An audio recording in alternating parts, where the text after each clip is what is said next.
Hello, everyone. Good morning, everybody, or well, not so morning, it's 12 o'clock, so it's lunchtime, so probably near our afternoon now. Lots of people are joining now, so I think we'll get kicked off and started right away. So I'm Maddie, Head of Delivery at Fabric, and today I'll just be in the background facilitating the webinar, just making sure everything runs smoothly from a technical perspective.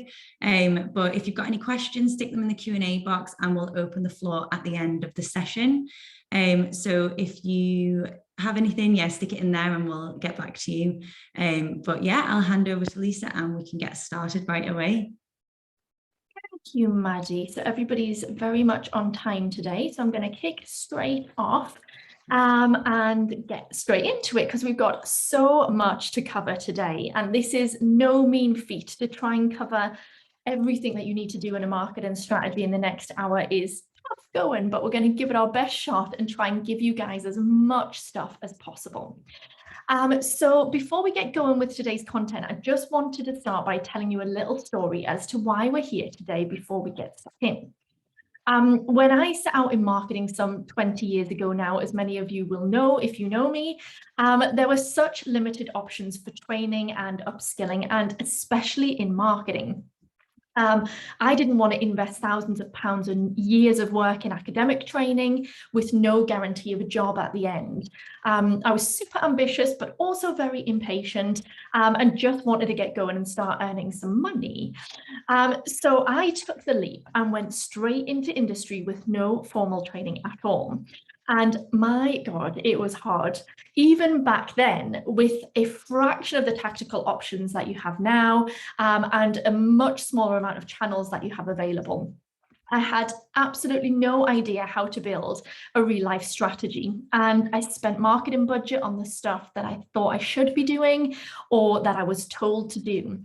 And with no real plan, no idea sometimes, and absolutely no measurement and no data analytics in place whatsoever. And maybe for a time back then that was okay, but businesses started questioning marketing spend and looking at return, and rightly so, which started to weed the mediocre marketers from the really, really good ones. And this was pretty terrifying at the time because I was working full-time in marketing and also running a dance business that I had on the side. And I'd just taken over and bought my first flat, which I was renovating. So really didn't have the time or the money to commit to extra study, or so I thought back then anyway. I kept putting off the opportunity to learn, thinking I'd get by and figure it out along the way, or I'd have some more time in a few months, or that I'd save some money and then have the cash. But it never happened. I never found the time, or should I say, I probably never made the time. And I certainly never had the money. There was always something way more important to spend it on. And so I muddled through in the role that I was in. Now, we all know marketing can be such an amazing career, but it can also be really lonely if you're the only person in the business, and totally daunting sometimes with so many options for running tactical delivery now. And for me, I spent years of trial and error, making mistakes, sometimes looking really stupid, often missing opportunities for promotion or a new job, which taught me the hard way. And about 10 years ago, I started making real proper time and putting aside the money for self-development. And this is probably where I became a little bit obsessed with CPD, and more so the opportunities that it brought my way, because once I committed to it, it completely catapulted my career. I started to stand out from other marketers. My bosses saw real value in my work and my efforts. I was continuously offered promotions and I was headhunted several times. And eventually it gave me the confidence to go on and build my own agency, which is Unwritten Group, and then onwards from that to build my own training academy, which is obviously Fabric. So believe me when I say, as a fellow marketer who has done it the hard way, it's taken me 20 long years to get to the point where I can build a strategy for any organization, no matter what the size or the industry or the complexity, and know that it will drive results. And I've been able to have an amazingly rewarding career because of this. But my story obviously doesn't have to be your story.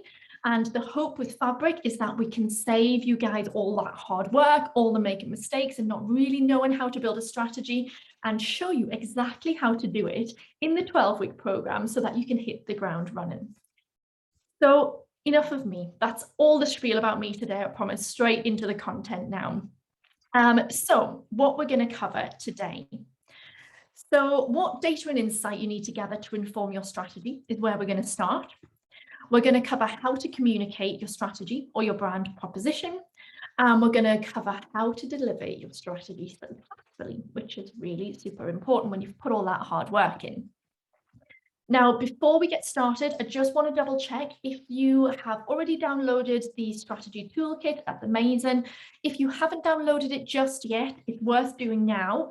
Maddie's going to pop that link in the chat, which you'll see just jump in there in a moment. But you can download it straight away. It's really useful just to be making notes on, but also will give you lots of references and lots of things to work as soon as you're finished the webinar, so you can start to put some of this into practice. So download that now. Okay. So a question that I'm often asked by board level here is, why do the majority of strategies fail? And there are a whole host of different reasons that this can happen.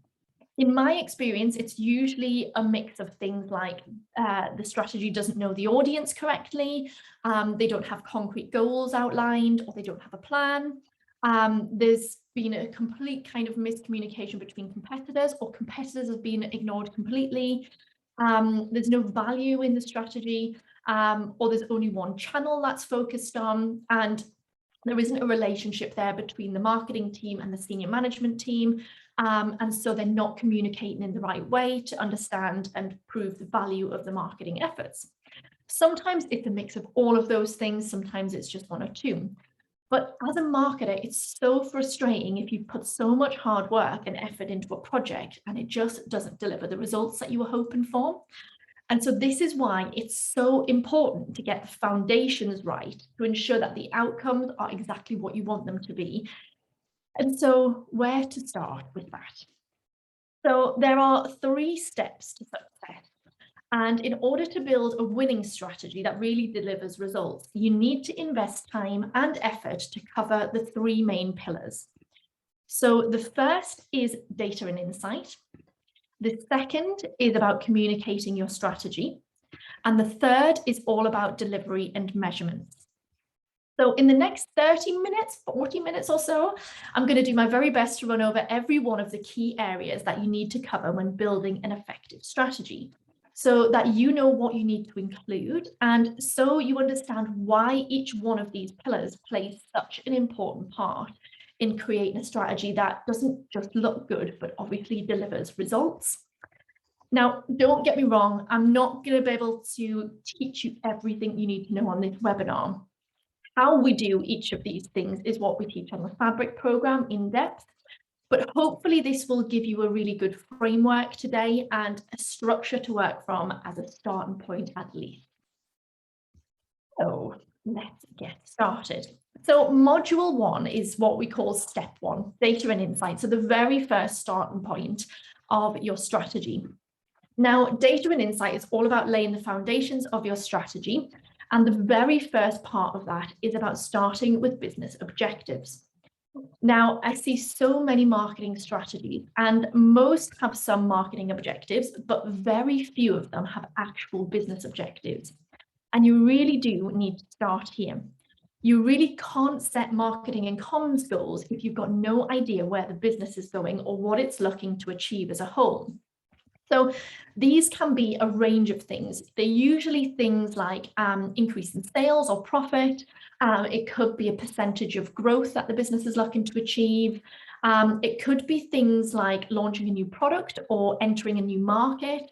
It's what we would call the plan for the business that you will need to be involved in, or at least know what the business is looking to aim toward to help achieve those goals. Now, this is one of the toughest parts of building a strategy because it does take conversations with your senior team or your board or potentially the founder of the business. And it also needs some good old-fashioned math to really get under the skin of this. But when you've defined these and you've got absolute clarity about what you're looking to achieve, it's much easier to start to make an impact and prove that to the board. So once you've got your business objectives agreed, the next thing you need to start to look at is setting marketing and communication goals, which probably most of you will be much more familiar with. And these are the goals that your team or your efforts will meet in order to reach the business objectives that we set prior to this. Now, these could be a whole host of different things. Things like increase online sales, build brand awareness, increase lead generation or customer acquisitions. You guys will know what you're looking to achieve as a marketing team. So it's about getting super clear on what they are, but also making sure that they're linking back to the business objectives prior. So the next section is about benchmarking your current position. And again, this is often missed, but so super important when we get much further down the line to measurement and reporting. This is about assessing your current data and the performance of your current or your past efforts. So this gives you a real starting point. Benchmarking is absolutely the key to demonstrating your impact. So by getting to grips with how your organization and your marketing tactics are performing currently, you'll be able to effectively demonstrate the success of your marketing efforts and also, and very importantly, just how valuable you are. Now, always remember, just a little tip here, to record your current benchmark, you will always need to understand what the relevant objective is. And it's good to record it against that particular objective, because this will help you evidence your impact, and it will also help you when you're reviewing the success of the strategy in retrospect as well. And even if you're starting from scratch here, record your benchmark as 0. So don't skip it if you're starting from scratch, because even a 0 starting point is really useful a bit later down the line when we look at analyzing the data. So following that, we start to look at competitor analysis. Now, conducting competitor analysis, no matter what size or stage your organization is in, is a key way to give strategic focus and also to keep up to date with new trends and to gain valuable insights into the marketplace. And this type of insight can significantly start to improve your own strategy. So really important point to spend some time on. This obviously is the process of identifying competitors and evaluating their marketing strategy, their products, their services, and what we're looking to gain here is an understanding of their strengths and their weaknesses, which is a great way for us to see who is out there, to learn all about the people that you'll be up against, to see opportunities that we can leapfrog those people, and to see how relevant our product or our offer is to market. Here, you need to try and stay focused on direct competitors as opposed to just a huge mass market here. This will give you much more valuable insight to inform your strategy. So don't go too wide. Try and get people who are competing on exactly the same level or product or service as you are from there.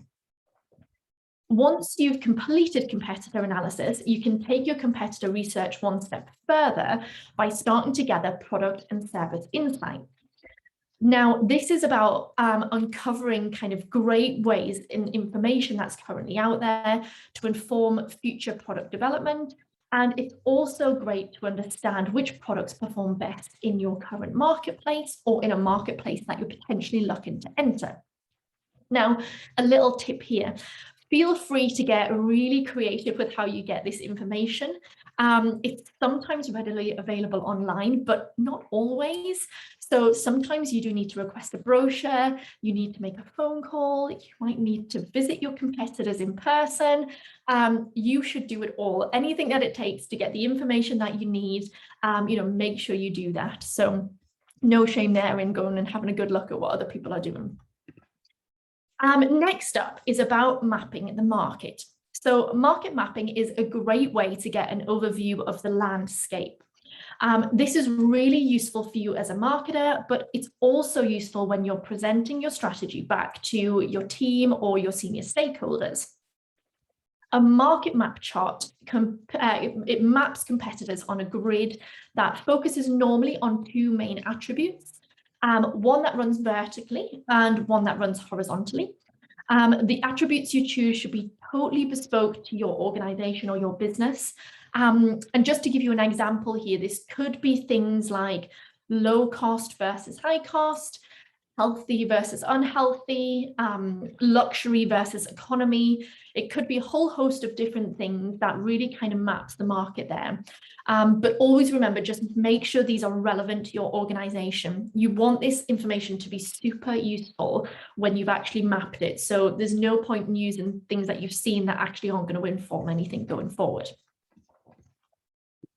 So the next section is my favorite bit of every bit of strategy, which is all about building buyer personas. So personas are so super important, especially in a world where the customer is in control, which as consumers we all are now. So personas are based on insights, statistics, and some select informed speculation on demographics. But are I guess a three-dimensional way to view your ideal customer. So the people that we want to engage with most. And you have to understand your customers as people. This is now way past the days where we can just market generically. We have to have marketing on a much more human level, on a much more personal level. And in order to do that, we need to think of your customers as people. And we need to take into account their emotional and behavioral wants and needs. And when we do that to a really kind of deep level, it completely transforms the way you market to them, transforms all your communication. So super effective. And remember, when I say ideal customer, we mean the type of customer that is most likely to engage with you, the one that's likely to purchase from you, and the one that's going to take your business to the next level. So the people who are going to help move the dial on those objectives that we talked about a little earlier from there. So that gives you an idea of the first section, which is all data and insight. Moving on to section 2, or step 2, or module 2, as we call it at Fabric. This section is really cool because it's where you start to bring all that kind of research and strategy to life here. And this is about communicating your strategy to the outside world. So we start with finding your purpose. Now, this is a concise description of your organization's reason for existing and their overall intentions. So defining this might seem like it's a simple task, and some might already have this defined. However, it's a huge question to ask why an organization exists and make sure that it's fully authentic and feels real.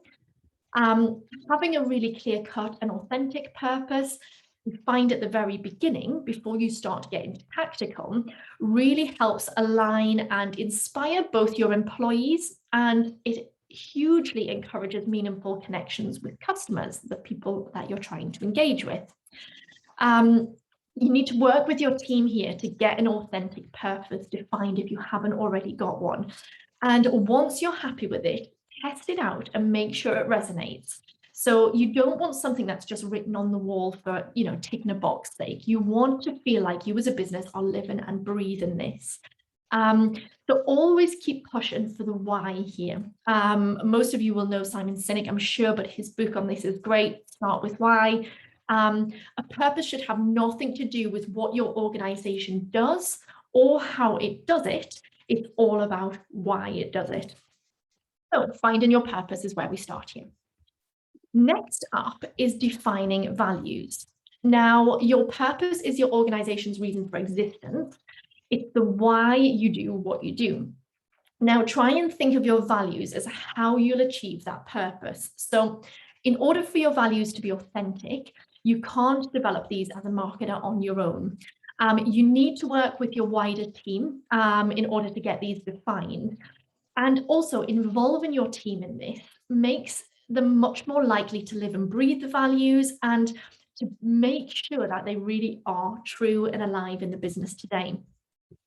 You need to try and avoid generic values here. We see so many people write the same old words, honesty, transparency, driven to do our best. They're all fine if they've got meaning beneath them, but you really want these to resonate with your team and your customers. So try and use human language, try and make them so specific to you as your organization, and make sure, you know, again, they're not just a tick and box exercise, but they feel really, really genuine. Next, we are on to tone of voice, brand narrative, and key messages. So your strategy should clearly outline your tone of voice and should include a brand narrative that speaks directly to your personas, as well as a series of key messages that respond to your personas' aims and their pains, and their overall purpose for engaging with you. Key messages and brand narrative, they shouldn't be repeated word for word, obviously, but they should all underpin any communications, be it written communications or verbal, to ensure that you're hitting the mark when it comes to engaging with your core audience. Usually I try and think of a brand narrative as a 30-second elevator pitch. And, you know, if you've got that 30 seconds with your core personas, is it going to immediately develop that meaningful connection? Is it going to resonate with them? Are they going to be left wanting more, which is essentially the aim of what we do with key messages? Now, from this piece, we need to start to look at building a channel strategy. So this is an invaluable document for briefing external teams, for planning campaigns, for keeping everybody aligned when it comes to communications. It provides the basis for where you'll share content and defining key areas of focus, which is really important. Your channel strategy should detail each of the channels that are specific to each of your personas. It should include the purpose behind the use of each channel, things like the frequency of posting, the time of posting, the tone of voice that post needs to be written in. So it's quite a chunky document, but really, really valuable. And I would say here, always refer back to your personas, knowledge and learning section when you're building this out, because this will ensure that you're not wasting time on channels or resources that your personas aren't active on. You know, we still get asked the question, you know, there's so many channels, how do we decide which ones we should be active on? And that should be a decision informed by your persona research. It shouldn't be a decision based on you, a marketer, love Instagram, or, you know, your boss loves LinkedIn, or, you know, we like to be in the Sunday Times, so let's put an ad there. This is very much driven from persona insights. Only put the focus and resource into the channels where you know you're going to engage your personas. So from a channel strategy, we move into content planning. Now, content plans are so important when it comes to showing your customers why your brand or your business or your organization is right for them. In fact, for me, this is probably one of the core elements of the inbound marketing strategy completely. Valuable content is how you will attract and nurture your target audience through the customer journey to make sure that they act, that they engage, that they make a purchase if that's what the aim is, or that they become advocates for your brand.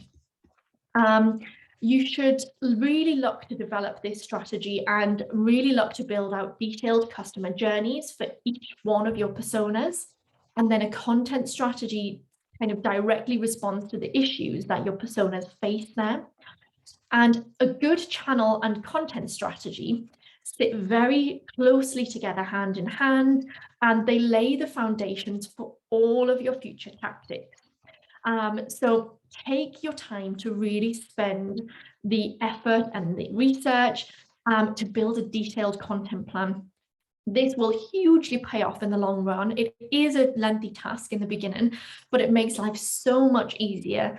And it means that all of your communications are not reactive, they're proactive, they're planning to completely nurture the customer journey. And there is always time needed for reactive comms, of course, but it means that you can really focus on those end goals and how you're going to best achieve them when you start to put your content and channel plan into tactics from there. So from there, we are on to budgets. So probably a huge talking point for so many of you, because as marketers, we never have enough budget to spend to do all the lovely things that we want to do. So it's often about prioritizing and juggling and making the most of what we have got. Now, in marketing, you have to spend money to make money, and that is a fact. You can't try and market with no budget. It just isn't possible. So you really need to know what budget you have to play with and how you're going to best use that. Now, once you know who you're trying to reach and how you need to reach them through the bits that we've just done, it's time to start to think about how you can maximize your budget to get the best return on investment. Now, the most important part of an effective budget planning is knowing your objectives and your audience. So they are the two main core features here. And this is set at the start of your strategy development. So by the time we get here, you should know those two things inside out. And just a little tip here, don't forget to factor in additional hidden costs. There's always things that pop up when you're marketing, such as tools, software subscriptions, website hosting, all sorts of little hidden costs that sometimes start to throw your budget out a little bit later down the line. The more of those costs that you can get in at this stage, the much better overview it gives you of the whole budget for the year or the 6-month plan ahead. And it means that you're not scrabbling around at the end once those hidden costs have come in to still make the tactics you've planned work.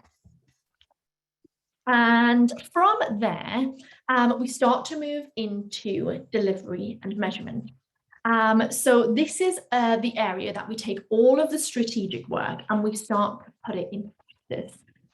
So we sometimes call this operations plan, tactical plan, the stuff that marketing delivers.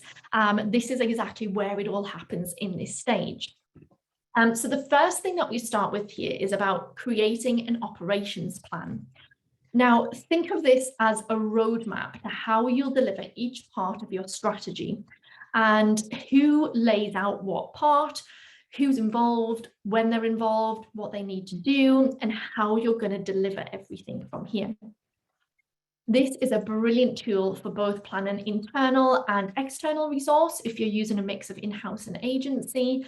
And it gives everybody included in the project team full visibility of all of the planned tactics, and it helps keep people accountable for their own responsibilities.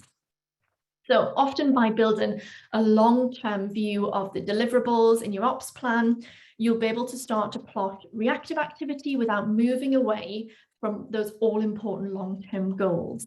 This gives you that breathing space when you've got the whole thing plotted out to be able to react quickly to market changes or something that needs to happen within the business quickly. From here, we start to look at planning projects.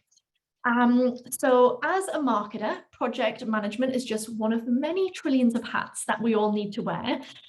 So getting this process right will really, really help you throughout your career. Whether you decide to use a simple spreadsheet or if you want to use some sort of out-of-the-box platform or software, just make sure you always keep your project plans fully up to date. And that makes sure your strategy is live and it's happening and it lives up to its full potential. What you don't want is a really great strategic document and a set of project plans, and then they all kind of go to the wayside and they're not kept up to date, and therefore your whole strategy starts to fall apart a little touch then. And this is probably obvious to lots of you, but just worth saying, when you're planning projects, it's always really useful to work backwards from the deadline and use your operations plan to structure those dates. And it's always worth factoring in a little bit of slippage time as well. As many of you will know, projects often run very smoothly and projects also often do not. So slippage time just allows for those projects that might go a little astray or unexpected things pop up. And it means that it doesn't have a huge impact on the overall strategy at the end. From here, we start to look at building a measurement framework. Again, probably one of my absolute favorite parts of the program, because for me, this is all about translating your business and marketing objectives into metrics that you can then keep track of.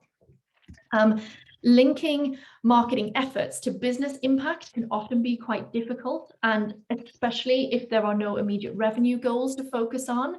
but it is critical when it comes to showcasing your value as a marketer and the impact that you're currently having on the business and its journey to growth, or to meeting those big objectives. So this is so important. The key here is to build a measurement framework around your business objectives, and then to ensure all of your tactics are contributing to meeting the objectives and the wider goals that you set from the very beginning. So that's why it's so important right at the start of the strategy that you know those objectives and that you have them defined. Building an overarching framework here helps to keep you focused on your business goals and your marketing and comms goals. And it also helps you report against those on a regular basis. We've actually got some free tools on this one. So if you want those free tools, give us a shout, pop a comment in the Q&A, we'll get them over to you. But a template for kind of building this measurement framework, which is a really easy starting point, and then you can build it out in complexity once you're comfortable with this. Okay, once we have got our framework in place, we're then on to analysing the data. Now, once you know what data you need to collect, and you need to ensure you know how to dissect it and how to understand it, and then really importantly, how to make it actionable.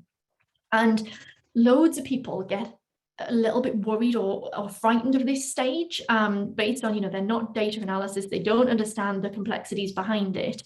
But this is really quite straightforward once you've got your framework in place and your objectives planned. For me, a good marketer isn't about fancy reports, it's about sophisticated analytics that will then help inform your strategy and help you make decisions on your tactics going forward. So when reviewing your data, always keep in mind the 3 stages of data analytics, which are review the previous data, so that's kind of the past data, and that will help make improvements and inform decisions going forward. Review your current data, so that's kind of what is happening currently right now, what your tactics are delivering, what's going on in the marketplace, how your customers are responding to the strategy that you've currently got running. And then there should always be a set of future data or future projections, if you like. And they are all about setting your targets and growth goals and how you can take where you currently are, your benchmark, up to where you want to be, your objective. And that's your kind of future data projection then.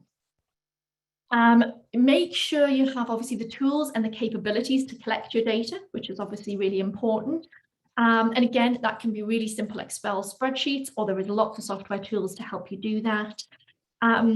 Whether you need to upskill your current team or bring on board additional help here, you can obviously review that dependent on circumstances and individual needs of the business. But having the right figures here is what is key to really informing this. So make sure that you have a good understanding of what you're trying to collect, then what you've collected, and then what that's going to give you in terms of knowledge to move forward. So from there, we're going to move on to briefing internal and external teams. Now, this one sounds really obvious, but I'm going to cover it anyway because it's so super important. Because a good brief saves so much time and so much money. Ensuring that your briefs are detailed and really thorough, whether you're working as an internal team or with an external team. This really goes a long way towards minimizing the risk in the project. So make sure you're crystal clear on each individual's project's goals and include the goals in your brief.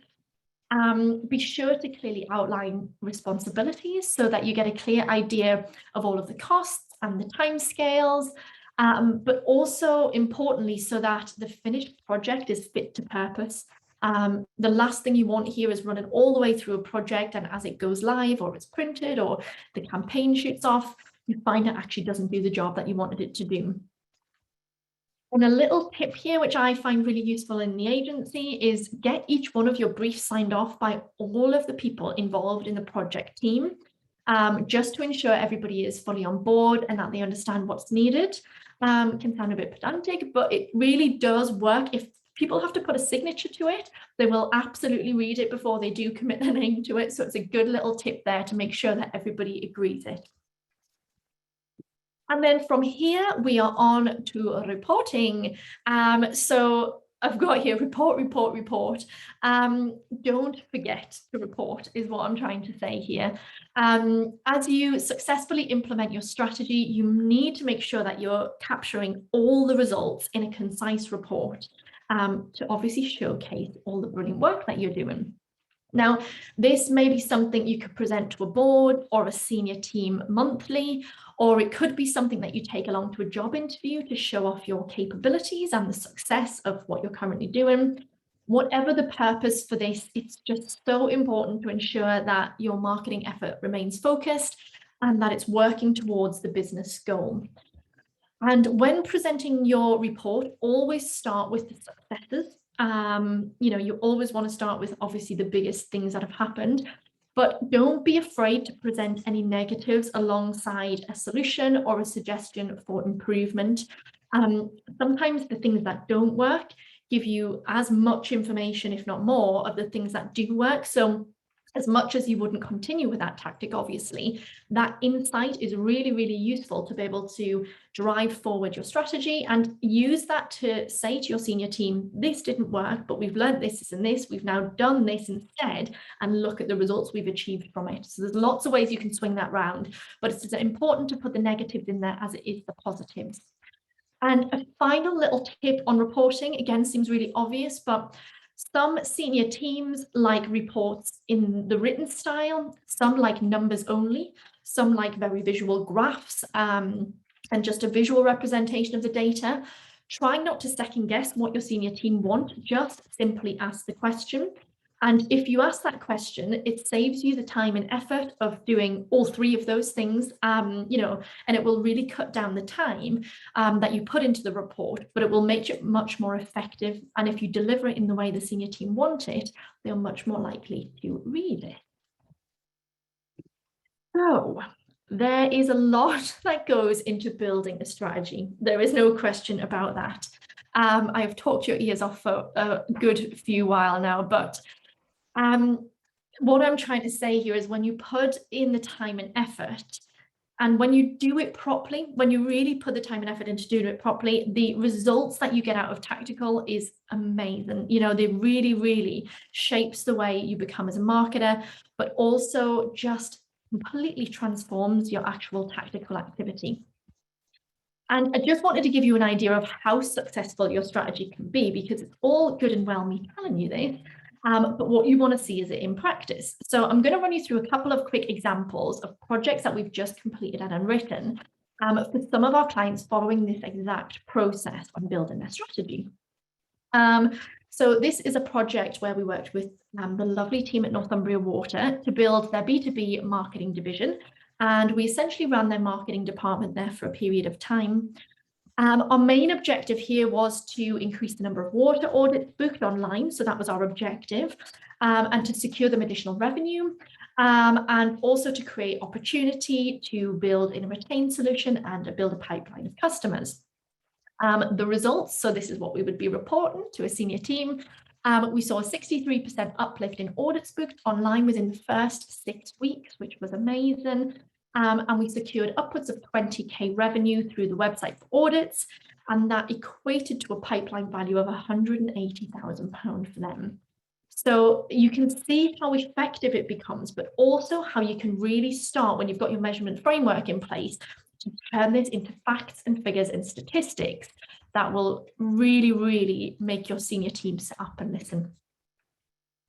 Similarly, with Newcastle Racecourse here, we had an amazing project to promote the wonderful Plate Day and Ladies' Day that the guys do at Gosforth Park. This was about targeting a new audience, not their very loyal existing audience. And through this campaign, we saw a 92% uplift in sales for early bird tickets for ladies and 81% for Plate Day. So again, really, really kind of specific stats there. And the very last one, just trying to give you a business to business, business to consumer, and now a third sector organization example to show that this works right across the sector, no matter what you're in. This was a project that we ran for the Pickles Kitchen, which is a charitable organization up here in Newcastle who helps feed people who need extra food and shelter. We ran a campaign called Feed a Friend for a Fiver. And these guys rely heavily on charity donations. It's what they kind of live and breathe.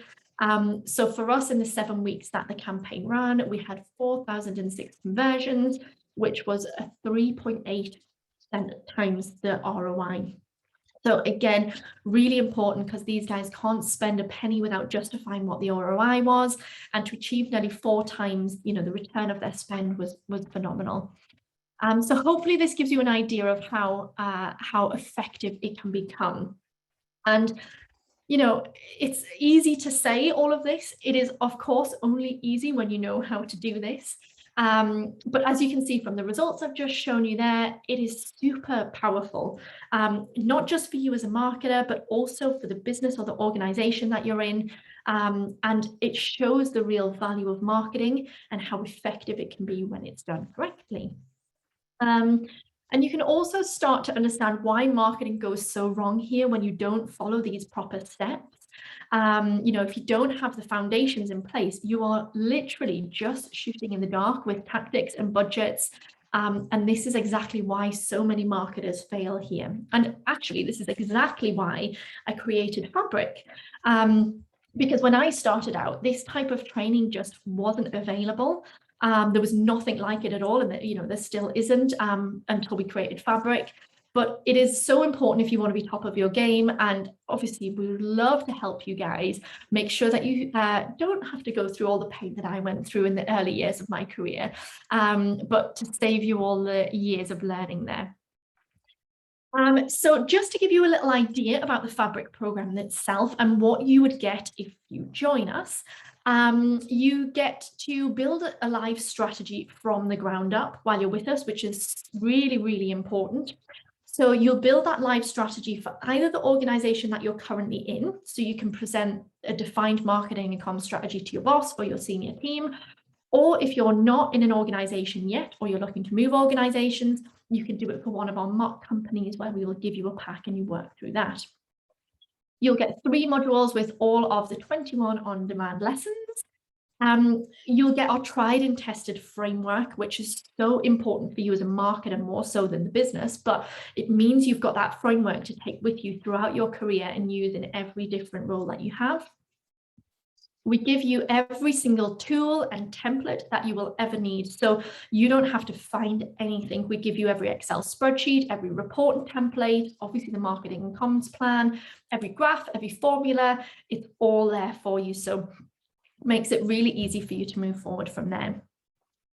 With every lesson, there's also a huge range of hand-picked external resources. And the feedback from our current learners have been that these have been so valuable on top of the course content. These are podcasts, webinars, blogs, opinion pieces from external bodies, industry leaders, case studies of different brands, and they really just put into perspective what we're teaching on each of the lessons and how effective it can be. Obviously, you get the peer group support of the lovely group that you're with, which is, these guys become such good friends. You make really good connections if you're looking to move on, and just have a series of marketers that you build a really good relationship with, who can help you kind of move forward. You get bespoke feedback on every part of your strategy after you submit it. So we don't ask you to work all the way through the program and submit at the end. You submit at 3 points throughout the program where we can review your strategy with you, and we can start to feedback on all of the information that you could do to help improve it. And we do a series of weekly Q&As as well, where we start to answer all of your questions. We get the group together, a really great way to stay connected and stay on track. And the thing I love best about the program is you get to be part of the Fabric community with a really kind of ambitious and common goal, which is we're all driven to be the best marketer we can possibly be. And this group is so inspiring. The LinkedIn group that you're part of is our past alumni. It's a mix of mentors. It has all of the Fabric and the Unwritten team in there to help support you on your journey. But it's just an amazing community to be part of. Some of the things that you'll achieve during the program. So obviously you'll build a live strategy from the ground up. what we find from all of our past learners is confidence is one of the biggest outputs of this program. It just gives you the confidence to know that you can do this and you can do it to an amazingly high standard. And it helps you hold your ground in interviews, in your review meetings, when you're going for a promotion. So confidence is a huge part of what we do on this program. It allows you to evidence your value, which is really important. Gain knowledge to really take your career forward. You have a support system for life. So people have asked us in the past, what is the offboarding process, of which there is none, and we never intend that there will be one. We continue to look after our learners all the way through the program. We've been supporting with job interviews, with CV applications, all sorts. So we're hopefully in this for the long term with you. And of course, you'll get impact and results for the business that you're in. So the investment into the program gives you a quick idea here. You get all 3 of the modules, which I just talked you through, and the to-do lessons on exactly how to put those into practice. Our next cohort kicks off on the 6th of September, which is Monday. And we have still got 3 or potentially 4 places left. I'll check that with Maddie in a moment, but we've got a small handful of places left. So if you are considering it, please do let us know, and we'd love you to be part of this program. Cost for the program is $895 plus VAT, and that can be spread over 3 monthly payments if that's more achievable for people from there. And I'm just going to take you through a very couple of quick testimonials. Now, there's a ton of video testimonials on the Fabric website from our lovely learners, but here's just a couple of things that people have said. So the program has changed the way I approach marketing. It brought together all of the tactics and knowledge I had and gave it a strategic backbone, making my goals clearer and more achievable. So that was from Emma, who is a communications manager. I absolutely love the workbook and the marketing plan template, perfect for even the most senior marketers and a brilliant way to guide you through building a complete strategy. From the lovely Lucy. And I've learned so much and will now be able to put all of my skills into practice. A big thanks to the Fabric team for all of the support you've received along the way. So you can see we've got a mix of grads, of senior marketers and mid-marketers there who have all loved the program. So this is what you need to do if you fancy enrolling and starting with us next week. You can click on the URL and Maddie will pop that into the chat who, for anybody who's interested, wants to have a little look at that. You're going to see our enroll page, which you can see here, where you're asked to set up your account. And then you'll be taken through to the checkout, which is where you will be able to see all of the payment information. You'll have the option there to pay in one go or to split the payment if you prefer. And it's an instant enrollment, so you will get an email straight through following that with all of your user details, your welcome pack, loads of goodies that we give you before we kick off, so you're fully ready and set to go. And because we are right close to the start date, we've got a little special webinar bonus for anybody who's on this webinar today. And that's if anybody wants to sign up from this webinar, as long as it's before 5 o'clock tonight, you will also get as part of this a full day with me and my creative team at Unwritten to help you move your strategy into tactics. So you can use this time for whatever you need. You can use it for digital or creative, a brand audit, concepts for promoting your business, advice and help and support. It's there for whatever you want to use it from. So worth a big whopping £640.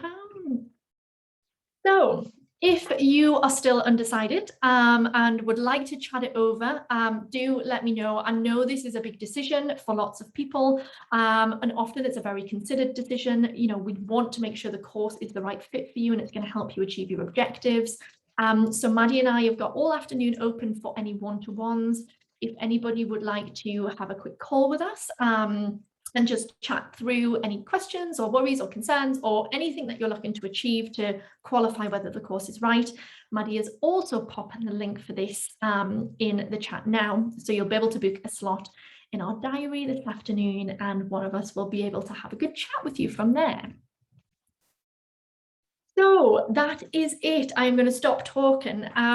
It really is an incredible feeling when you're able to build a strategy that really starts to transform your efforts into results. And so I really, really would love to help you guys experience this. We're going to get ready for the live Q&A now, so you can start putting any questions in there. I know I can see a ton already, and Maddie will start working through them. I'm guessing that you might have a few things going on in your head right now, so just while Maddie's getting prepared, I'm just going to cover a couple of those off. So if anybody is worrying about the financial side, or that they just don't have money right now, this is obviously a worry that we have, particularly given the circumstances of the last year. It's no surprise that we're all feeling very concerned, and it's a very valid concern, of course. One thing is for sure, if you want it badly enough, you will find a way.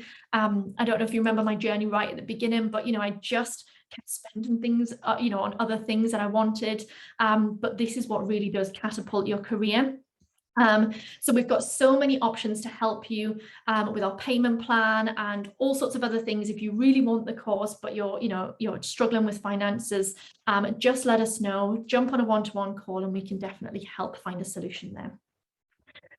If you are thinking, I'm not sure I have the time right now, or I'll have more time when the next cohort launches, let me tell you this, you won't. It definitely won't happen. I used to do this all the time, and putting it off for a better time just doesn't exist. What's great about this cohort is that you are done by the end of the year, which means you're starting the new year fully trained with a full strategy, ready to kind of hit the ground running. So my advice there is get stuck in if you think you're ready to go. There's a really famous saying, the best time to plant a tree was 20 years ago. The second best time to plant it is today. And that is literally so true. So there are always ways and means to find or make the time if you really want to. And like me, if you're super busy, you just have to spend a small amount of time each week committing to this. I mean, for me, there's no doubt I spend 30 minutes a day, and the rest probably scrolling through social media or Instagram. So you turn that into something really valuable, and that gives you your 3 or 4 hours a week study time, which is what the course requires. And that's for a 12-week period. So it's not for a huge amount of time.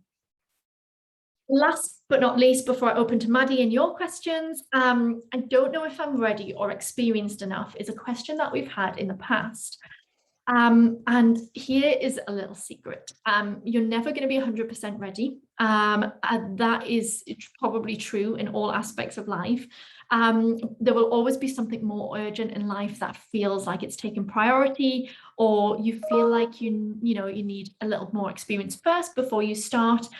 Honestly, it really, really doesn't matter. In my experience, and I know this because I've been here, remember, this is usually fear of taking hold, and you're just scared to make the leap, which is fine because we all feel like that from time to time. But honestly, 90% of this feel like that. But imagine what it would feel like to have completed this course by Christmas and smash those targets that you've been looking to smash and be able to move into the new year all done. So yeah, I'm going to open to Maddie. I'm going to stop sharing. We'll hopefully see Maddie back in a moment. And we can start to run through some of the questions that you guys have. Hi guys, sorry, I'm just getting the link ready to pop in the chat as well in case anyone wants to book a one-to-one. Oh, wonderful. But I will get started with the questions because we've had quite a few in. One of which is, will you hire me? Which is a lovely question from Alec.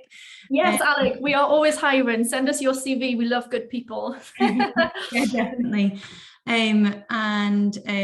One question from Amy. So this is in regards to the process, and she asks, how should this approach change when you market in a product specifically rather than a brand? So this approach shouldn't change at all. The very first stuff that we talked about at the beginning, so setting the business goals, setting the marketing and comms goals, are all still completely pertinent. Where we usually add a little extra into the process, and we do take you through this on the program, is where we get to the brand narrative and the key messages, because we'll often still review the brand narrative as a whole for the company, but we'll likely add in a product narrative. or an offer narrative or a service narrative, which just takes that one step deeper. And then all of the key messages are derived around the product or the service that you're looking to take to market. So the very initial piece is still really, really useful to do for the entire business. But once you move through that research piece, and particularly the product and service insight in module 1, you really start to then focus a bit more granular on the product as opposed to the overarching brand when we move into communications and then into delivery. But the process and the framework is exactly the same. We just tell you how to tailor it so it becomes slightly more specific to a product or a service from there. Awesome. So next question is from Isabel, and she asks, do you have a suggestion on where to look for actual examples of strategies, budgets? She can see a lot of templates, but for a beginner, it's really hard to actually visualize what it should look like. Yes, so drop us a little note after this, Isabel, and we will share some examples with you. We obviously can't share live client examples, but we can show you kind of individual example lines and how that starts to fill in. So either book one of the one-to-ones and we can take you through that on a Zoom, or drop us a little email and we can share that with you. What I would say here is do that with caution. Often when you see an example, you are drawn to do the same type of thing, and it kind of steers you down a particular path. Often using a blank template is more difficult, of course, but it really drives you to think specifically about your organization, and it stops you kind of veering off on a path that might not be quite right. So I do get when you're starting out, they are so helpful. And on the Fabric course, every module that we have some sort of example to show you, but we do always show you with that same caveat, take this with a pinch of salt. This isn't necessarily relevant to you or your organization. Use it only as an example. Don't be led by it to build your strategy in the same way. But yeah, pop us a little message and we'll follow up with that one. Yeah, and I think it's important also to just say that in the program as well, for every element that Lisa talked through there is an example, and a lot of the time it's for B2B, B2C, third sector, so you can get a good idea of what things should look like. But as Lisa said, look at these with a bit of caution, but you do get every example you could ever need on the program as well.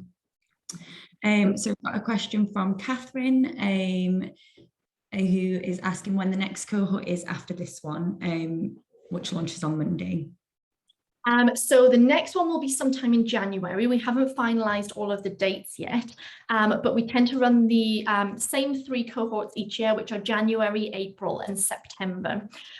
So we haven't fully defined the dates, Catherine, but just as long as you're on our mailing list or you keep in touch with Maddie and I, as soon as they're out, you'll see it on socials. It will be likely sometime in January. So next question, how much of the course is pre-recorded and how much of it is live? So all of the teaching, all of the lesson modules is pre-recorded. So that's all on demand, means you can watch it whenever it suits you. You can link into it whenever is good.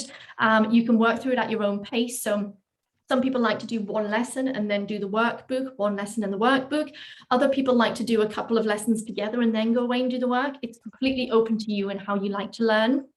We do a live Q&A every week, which is on a Friday at 11:30. And that's where we collate all the questions that the current cohort had asked and we answer them in person. Now, you will have already got a response via email, but we open that up to the entire group so that it becomes a bit of a talking point and that we can really start to take those questions and give you really tangible knowledge about how to use it for your particular strategy. So there's the Fridays, and then what we do outside of that, and I probably didn't mention too much of this, but Maddie and I and the Fabric team are very, very involved if you want us to be. Not everybody does, which is absolutely fine, but we have lots of our learners where they either want weekly calls or they want a call on every module. They sometimes just want to have a Zoom with us so they can kind of throw some ideas around. Some want to check in and make sure that their strategy is on point. That support is completely unlimited. It's yours to do with what you want. You can use us as much or as little as you would like to. So lots of our learners have really benefited from that, particularly if they're either just starting out or they're a grad.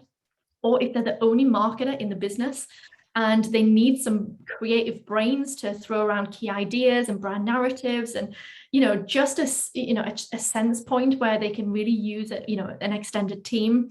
So in terms of the live stuff, Q&As on a Friday, any additional support from there that you want from us is on available for you. Awesome.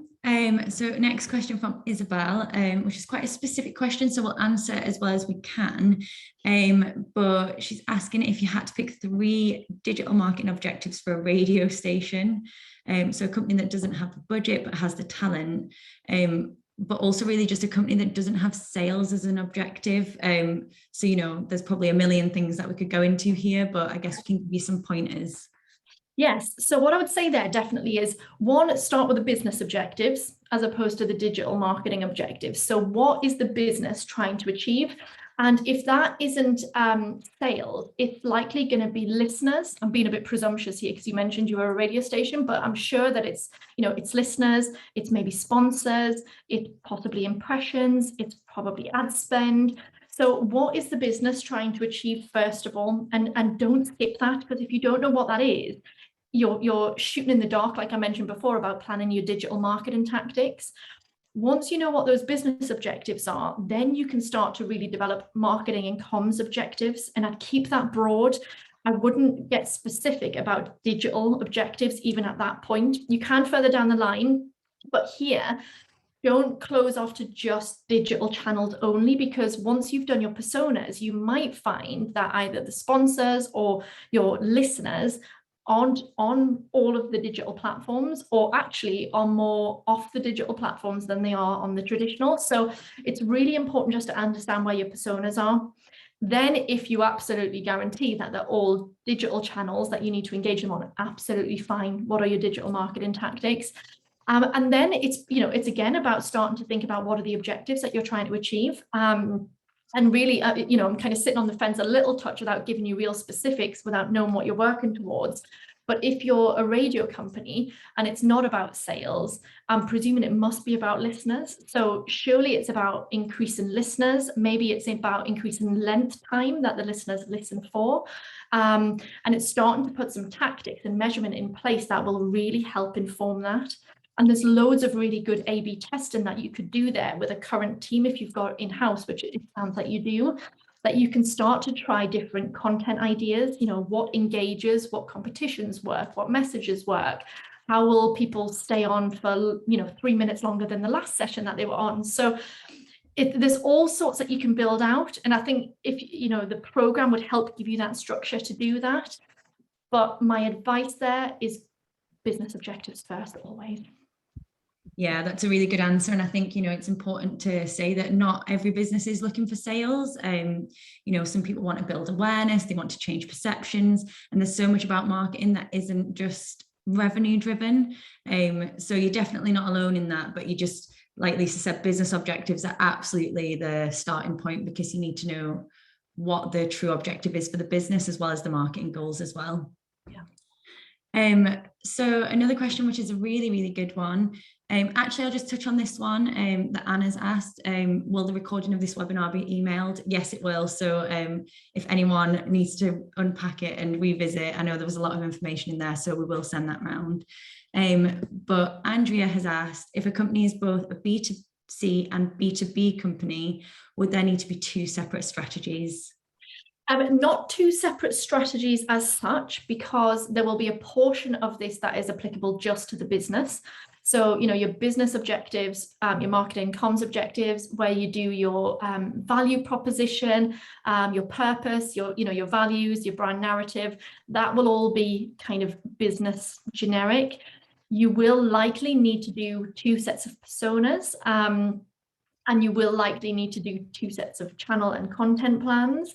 Now, that doesn't mean necessarily double the work.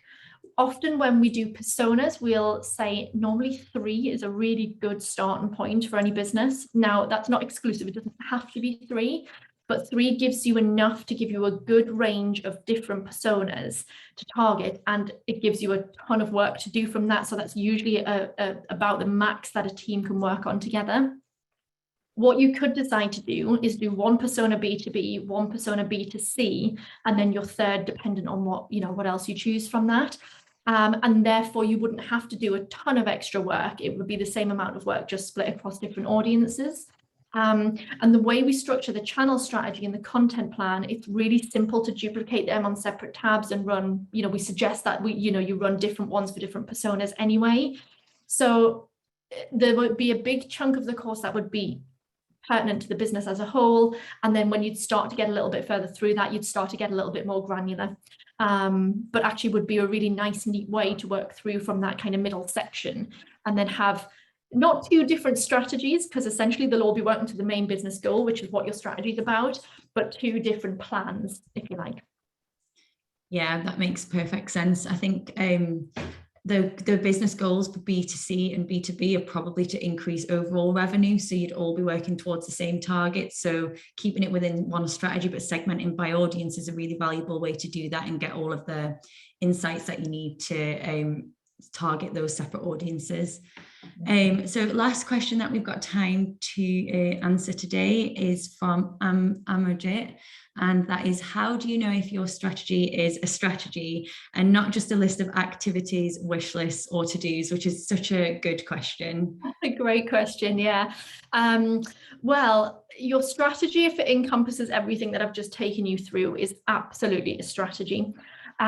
Your list of activities, to-dos, or that kind of other side of things, that for me is definitely the back end of strategy, which is tactical. And as soon as you get into list building, or these are the things I need to do, or these are the tactics I need, or these are the assets I need, that for me is tactical. And there's a big chunk of the foundations of that strategy being missed. Not saying that's you, by the way, but just if you don't have that foundational piece. So I would say go back, and you don't have to stop what you're doing. And that's probably a really important point. We don't say to people, whilst you do this, stop all tactics.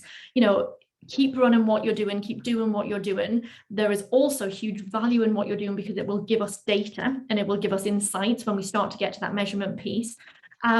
But go back to the beginning and start again and follow that strategic foundation piece, and that will turn your to-do lists into a strategy.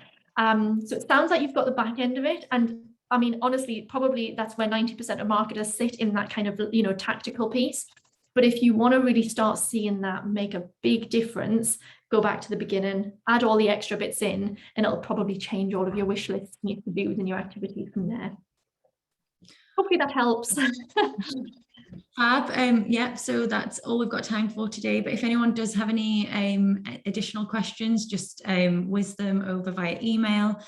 Also, feel free to book the one-to-one, and we'll happily chat you through anything that you'd like. And if you do want to join us on our next cohort, as Lisa said, it kicks off on Monday, and we've got 4 places left.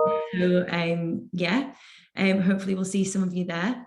Yeah, absolutely. And don't forget, if you sign up before 5 tonight, you get the full day with me and the creative team to use whenever out the program, or if you're at the other end and into tactical delivery. So, we'll make sure that that's logged against you guys.